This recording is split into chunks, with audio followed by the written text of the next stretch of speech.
రాజమండ్రి నగర పరిధిలోని చోడేశ్వర నగర్లో మరియు వెంకటేశ్వర నగర్లో పాలు తాగిన కొద్దిసేపటికే అస్వస్థకు గురై వాంతులు, విరోచనాలు, కడుపు నొప్పితో విలవిలలాడిన బాధితులను వెంటనే రాజమండ్రిలోని పలు ప్రైవేట్ ఆసుపత్రులకు తరలించిన కుటుంబ సభ్యులు. కారణాలను అన్వేషిస్తున్న పోలీసులు అందరూ ఒకే చోట పాలు కొనడంతో కల్తీ జరిగిందని అనుమానం.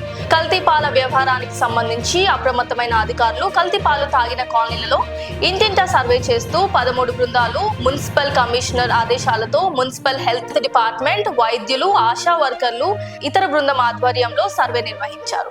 రాజమండ్రిలో ఒక ప్రైవేట్ ఆసుపత్రిలో 3 పసిపిల్లలకు డయాలసిస్ చేస్తున్న వైద్యులు ఇప్పటికే అదే పాల వ్యాపారి వద్ద రెగ్యులర్ గా పాలు వాడుతున్న ఇద్దరు డయాలసిస్ సమస్యలతో 60 ఏళ్లు పైబడిన వారు మృతి చెందినట్లు కుటుంబ సభ్యులు వెల్లడించారు.